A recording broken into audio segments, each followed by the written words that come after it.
and welcome back to the Hero English Podcast. I'm Jordan, and as always, I'm here with the brilliant Riley. Hi, everyone. It's great to be back. Jordan, you sound extra energetic today. Are you planning a trip or something? I wish, but I have been dreaming about future travel, which is perfect because today's topic is all about travel and culture. We're going to explore what it means to be a thoughtful traveler, not just a tourist. Exactly. We'll be talking about different destinations, traditions, and how to have a more meaningful experience when you visit other countries. We have some fantastic new vocabulary for you, including words like immerse and authentic. And we have a wonderful hero phrase that will help you express your enthusiasm for new experiences. It's "I'm keen to." We'll show you how to use it in all sorts of situations. That's right. We'll listen to a dialogue, break down the word phrases, and even answer a listener question about responsible tourism. So if you love to travel or dream of traveling, this episode is for you. Let's get started.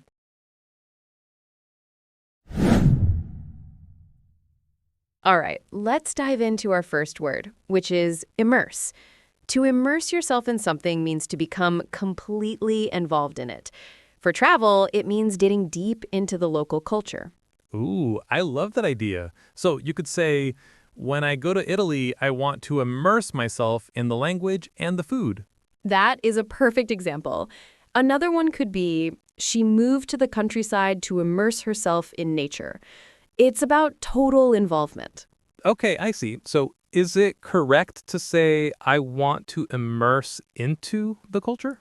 That's a very common mistake. The correct preposition is in. You immerse yourself in something. So I want to immerse myself in the culture. Great question. Ready for the next one? Yes, let's do it. Our second word is authentic. Authentic means real or genuine. When we talk about travel, we often mean experiences that are true to the local culture, not created for tourists. Like finding a small family restaurant instead of a big chain. So I could say, we ate at an authentic Thai restaurant. Precisely. Or she wanted to buy authentic souvenirs, not the cheap ones made in a factory. It's all about the real deal. What if I just say, this experience is very authentic? Does that sound natural? It's not wrong, but it's a bit general. It's stronger to be more specific. For example, instead of the experience was authentic, you could say taking a cooking class with a local family was a truly authentic experience. It adds more detail and impact. Got it. Be specific. Okay, what's our last word, Riley? Our final word is itinerary. An itinerary is a detailed plan for a journey, including the route, dates, and activities. For example, our itinerary for Paris includes a visit to the Louvre and a walk along the Seine. Ah, the travel plan. So I can tell my friend, did you see the itinerary I sent? We have something planned for every hour. Yes, exactly. That sounds like a busy trip. Another example is, we left a day free in our itinerary for spontaneous adventures. I often hear people say, we have a big itinerary. Is that the best way to say it? Good question. While people would understand you, it's more natural to say you have a packed or full itinerary. Big usually describes physical size. So our itinerary is packed from morning till night sounds more native. Packed itinerary. I like that. Thanks, Riley. That was super helpful.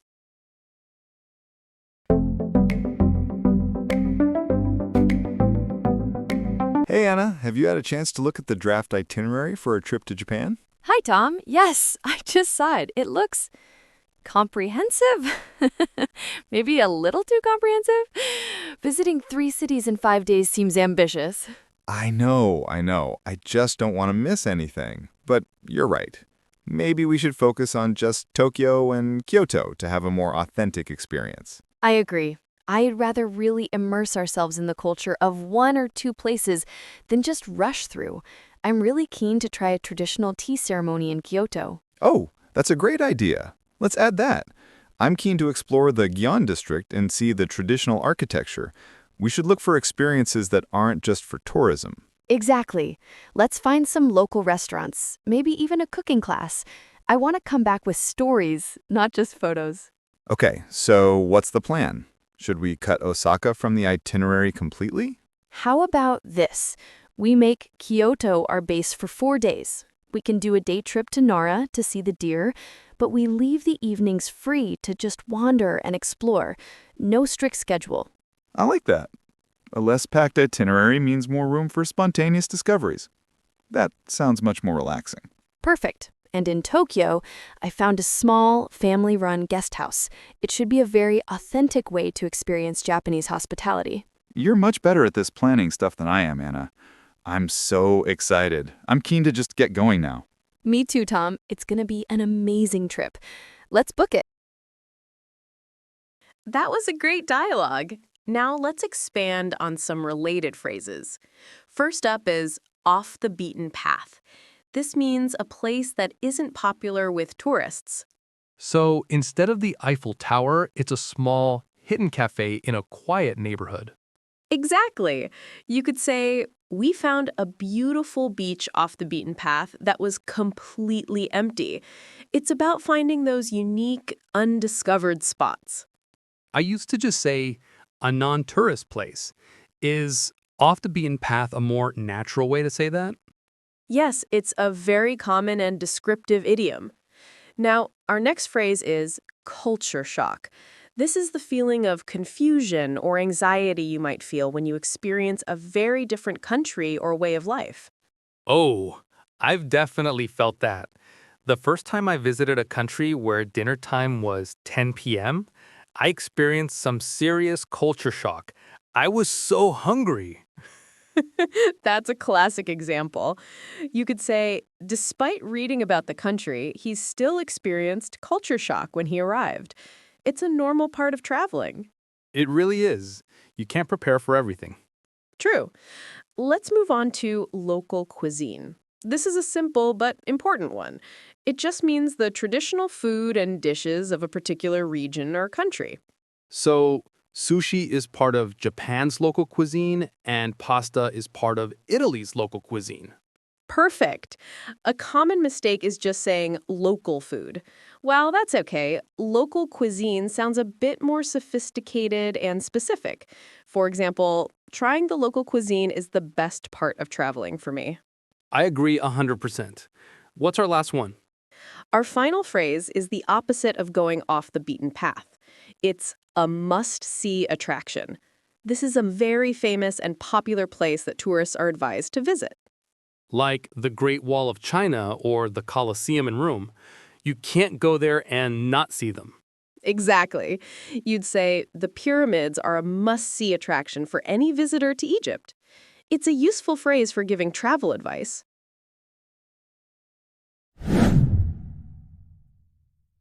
Okay, it's time for our favorite part of the show, the hero phrase. And today's phrase is fantastic for showing excitement and willingness. That's right. The phrase is, I'm keen to. It's a great alternative to I want to or I would like to, and it sounds very positive and enthusiastic. It's common in British and Australian English, but widely understood. So if my friend asks about dinner plans, I can say, I'm keen to try that new restaurant we talked about. It shows I'm really excited about the idea. Perfect. Now, let's look at some variations. You can change the person, like, she's keen to start her new job. You can also ask a question. Are you keen to join us? And you can also use it with a noun. For example, I'm not very keen on the idea of camping in the rain. Here, you use on plus a noun or gerund. Excellent point, Jordan. Let's show how this works in a few mini dialogues. First, a work situation. My turn. Hi, team. Thanks for the proposal. I'm keen to hear your thoughts on the budget. Of course. We're keen to move forward as soon as we get your approval. See? Very professional and positive. Okay, how about a casual one with friends? Let's see. Hey, there's a concert in the park this weekend. Are you keen to go? Oh, absolutely. I'm really keen on seeing that band live. Great. One more for a slightly more formal context. Sure. Imagine you're at a community meeting. You might say, as a resident, I'm keen to understand how this new development will affect our neighborhood. That's a great example. It shows serious interest. Okay, everyone, let's practice the main phrase. I'll say it slowly 3 times. Repeat after me. I'm keen to. Short pause. I'm keen to. Short pause. I'm keen to.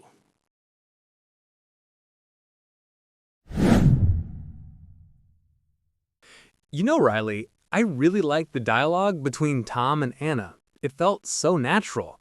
But I have to admit, they were speaking pretty fast. I had to focus really hard to catch every word. That's a great point, Jordan. And it's exactly why we do this next section. Listening to native speakers at natural speed is important, but slowing it down is an incredibly powerful learning tool. Why is that? Does it help with more than just understanding the words? Absolutely. When we slow it down, you can focus on the music of the language. Pay attention to which words are stressed, the ones that are said louder and longer. For example, listen for the stress on authentic. Ah, the intonation and rhythm. I see. Exactly. You'll also hear how words link together. So, as you listen this time, try to shadow the speakers. That means you repeat what they say right after them. The pauses will help you. Ready to give it a try? I am, and I hope all our listeners are ready to join me. Let's do it.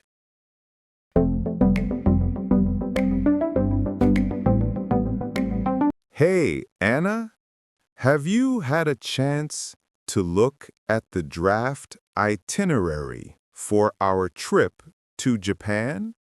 Hi, Tom. Yes, I just saw it. It looks comprehensive. Maybe a little too comprehensive? Visiting 3 cities in 5 days seems ambitious. I know. I just don't want to miss anything. But you're right. Maybe we should focus on just Tokyo and Kyoto to have a more authentic experience. I agree. I'd rather really immerse ourselves in the culture of 1 or 2 places than just rush through. I'm really keen to try a traditional tea ceremony in Kyoto. Oh, that's a great idea. Let's add that. I'm keen to explore the Gion district and see the traditional architecture. We should look for experiences that aren't just for tourism. Exactly. Let's find some local restaurants, maybe even a cooking class. I want to come back with stories, not just photos. Okay. So, what's the plan? Should we cut Osaka from the itinerary completely? How about this? We make Kyoto our base for 4 days.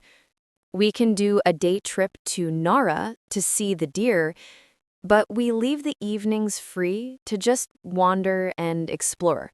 No strict schedule. I like that. A less packed itinerary means more room for spontaneous discoveries. That sounds much more relaxing. Perfect. And in Tokyo, I found a small, family-run guest house.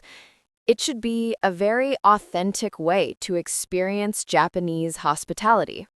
You're much better at this planning stuff than I am, Anna.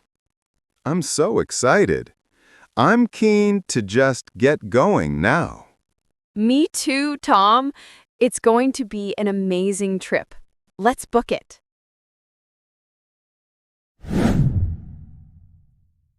Riley, that dialogue about planning a trip got me thinking. what's the best way to immerse yourself in a culture without being disrespectful? Sometimes I worry about making a mistake. That's a very thoughtful question, Jordan. I think the key is curiosity and humility. Learning a few basic phrases like hello, thank you, and excuse me in the local language goes a long way. It shows you're making an effort. That makes sense. I remember trying to order coffee in Beijing using my terrible Mandarin, and the barista was so happy I tried. We ended up having a great, simple conversation. It was a highlight of my trip. That's a perfect example. It's about connection. Another thing is observing. Watch how local people interact, how they greet each other, how they queue. Don't just assume your way is the normal way. Speaking of different ways, I've noticed that travel styles can be very cultural. In many parts of Asia, it seems common to have a very packed itinerary, visiting many places quickly. That's a great observation. It's often because vacation time can be limited, so there's a desire to see and do as much as possible. In contrast, some European cultures have a tradition of taking longer, slower holidays, maybe staying in one place for a week or two.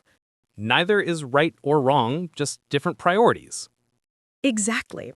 I had a bit of culture shock myself in Japan. I'm from a place where everything is very casual. In Japan, the level of formality and the number of small rules about etiquette, like how to exchange business cards or where to stand on an escalator, was fascinating. It took me a while to learn. I can imagine. For me, the biggest culture shock was about personal space. In some countries, people stand much closer to you when they talk, and it took some getting used to. But it's all part of the adventure, right? It absolutely is. Being open to those differences is what makes travel so rewarding.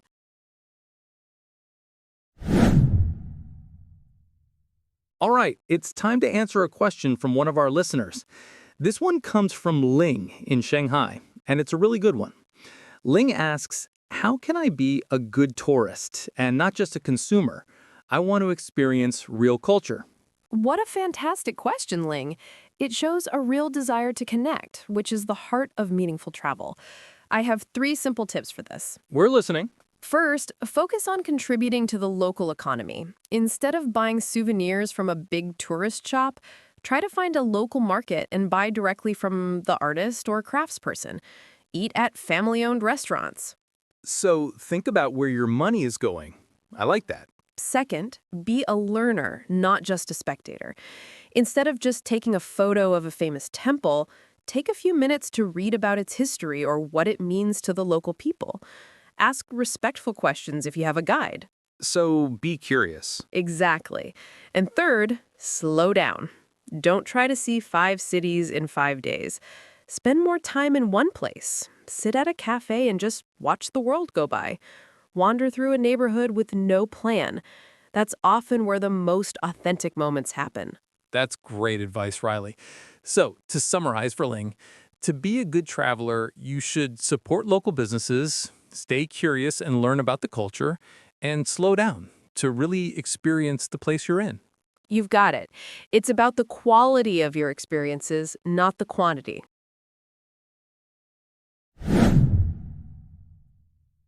Okay, Jordan, I hope you were paying attention. It's time for our quick quiz. Oh, boy. I'm ready. Let's do this. Question 1.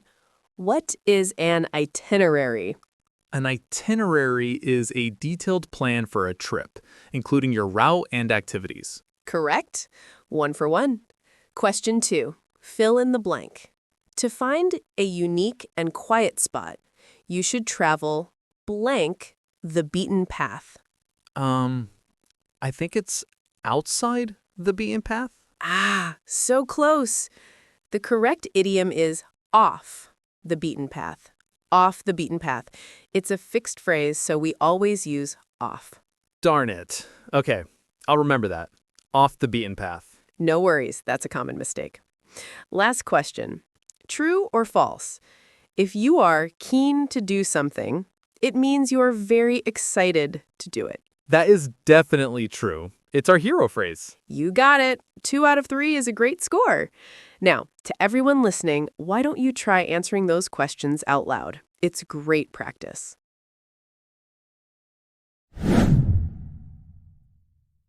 And that's all the time we have for today. Thank you so much for joining us for this episode on travel and culture. I feel inspired to plan a trip right now. Me too. We hope you learned a lot. Let's do a quick recap. We learned 3 key words. Immerse, meaning to get deeply involved. Authentic, meaning real or genuine. And itinerary, your travel plan. And don't forget our fantastic hero phrase, I'm keen to. Use it to show your excitement for doing something. I'm keen to practice my English today. That's a perfect example. And for your homework this week, we have a simple challenge. Try to use the phrase, I'm keen to, or one of its variations, 3 times. You can say it to a friend, write it in an email, or just say it to yourself. The more you use it, the more natural it will feel. If you enjoyed this episode, please consider following or subscribing so you don't miss our next one. Next time, we're going to be talking about a very different topic, business English and effective communication in meetings. You won't want to miss it. Until then, keep learning. Bye, everyone. You know, Riley, all this talk about authentic travel reminds me of a trip I took a few years ago. I was so determined to go off the beaten path in Thailand. Oh, this sounds like it's going to be a good story. What happened? Well, I rented a scooter and drove for about 2 hours into the countryside with just a paper map. I was so proud of myself. I found this tiny village and a little food stall. No tourists in sight. I felt like a true explorer. So far, so good. You were immersing yourself in the culture. I thought so. I pointed at something that looked delicious. The owner, a very kind old woman, smiled and served me. I took a big bite, and it was the spiciest thing I have ever eaten in my entire life. My whole face went numb. No, the authentic experience you weren't prepared for. Exactly. I was sweating and crying, and the woman just kept laughing and handing me water. She probably thought, another tourist who can't handle real food. My plan to look cool completely backfired. That's hilarious. But you know what? That's probably a much better story and memory than just visiting a famous beach, right? 100%. My mouth eventually recovered, and now it's my favorite story to tell about that trip. The price of authenticity.